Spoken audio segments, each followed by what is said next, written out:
When the Endeavour sailed past Mount Maunganui, the weather packed in. Northeasterly gales and hazy conditions, which is fortunately what we haven't got. These conditions are perfect for dolphin watching. And Graham reckons we're bound to see some on our way up from the Mount, past the Mayor and Alderman Islands, to Cook's Beach in Mercury Bay.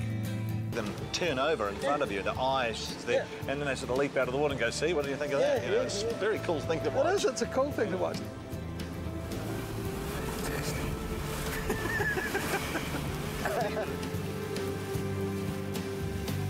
The Endeavour passed an island which Cook called the Mare. The Māori knew it as Tuhua and treasured its rich black veins of the volcanic glass, obsidian. You can get shards of it that are really sharp, and it's a very hard volcanic glass, so it holds its edge. So they could use it as cutting and carving tools, and so it was extraordinarily valuable to Māori people. So it was traded. Legend has it that it was discovered in Tahiti from here, all over New Zealand from here. Yeah. Anyone ever tried to mine it? Yeah. In the 50s and 60s, a barge used to come out here, and the guys would climb onto the rocks with hammers, and they would just break it all off, take it away. Bloody effrontery of people in those days, eh? It's just extraordinary. You just, oh, she'd be right, mate. We'd just go out there and hack it all to bits.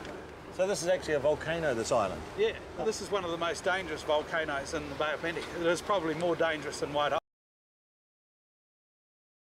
Island, because it has a history of going like Mount St. Helens, just going go boom, and it does it every 4,000 or 5,000 years apparently. It hasn't done it for 4,000 or 5,000 years, so hang on to your bloody hat, Peter. This might be the day. Can you see anything shaking?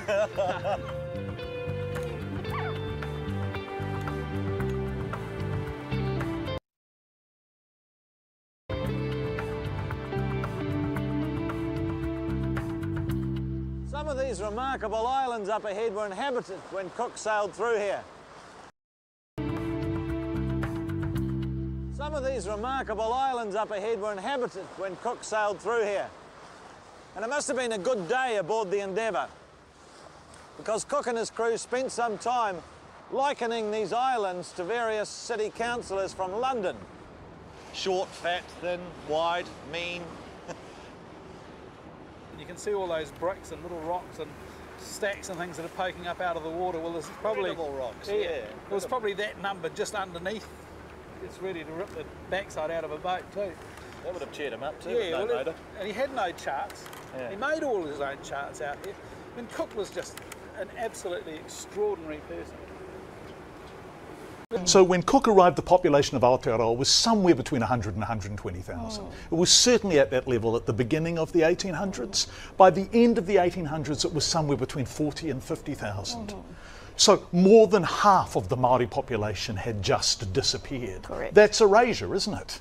Yes, well, it was very purposeful. Of course, it wasn't a natural population decline. But the other thing to remember is that, you know, in 1768, we were a free, independent, self-governing people. We had abundant landscapes, we had abundant, healthy rivers, we had abundant coastlines, and so that, you know, we really need to go back to the fact that we were free, independent, and self-governing, and that is the first part of understanding the impact, and that's really when we set our trajectory towards justice, and that's what we're talking about. We're talking about justice, and often we're talking about basic human rights, and people are making out that it's a very difficult goal to set. Well, these things are just laid out already in international statutes. So you know, this pursuit of justice really needs to take into mind where it is that we've come from, what we had, in order to understand what we've lost.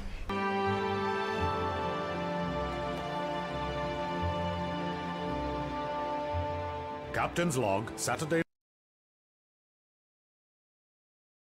November 4th, 1769. My reasons for putting in here were in the hopes of discovering a good harbour, some convenient place to observe the transit of Mercury, which happens on the 9th inst, and will be wholly visible here if the day is clear. If we should be so fortunate as to obtain this observation, the longitude of this place and country will thereby be very accurately determined. The Endeavour anchored here off Purangi, at the south end of what today is known as Cook's Beach. Just ashore, they found a freshwater stream, a perfect watering place. Cook ordered the Endeavour heeled over and the hull scrubbed. In his memoirs, Orete Te Taniwha wrote that as a young boy, he went aboard the Endeavour at Purangi and was given a nail by James Cook. Te Taniwha wrote, "There was one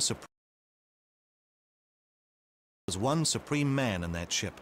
We knew that he was Lord by his perfect, gentlemanly and noble demeanour."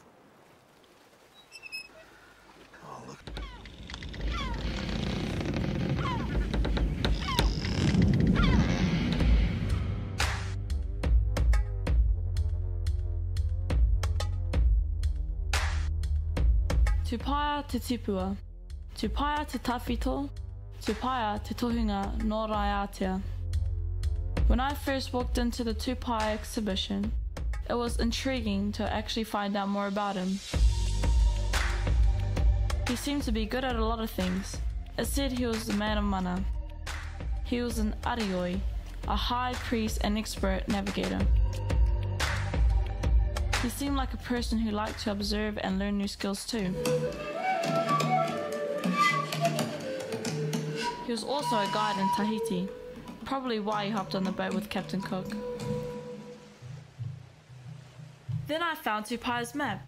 Apparently it's something that's taken 250 years for people to read. As a rangatahi raised with a Polynesian way of seeing the world, I'm trying to imagine how he saw it.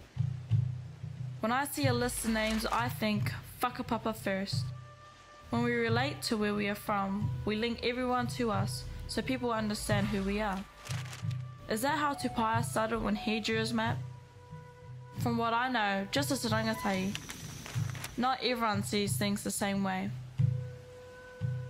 Is that why it's taken so long for other people to understand how to read his map?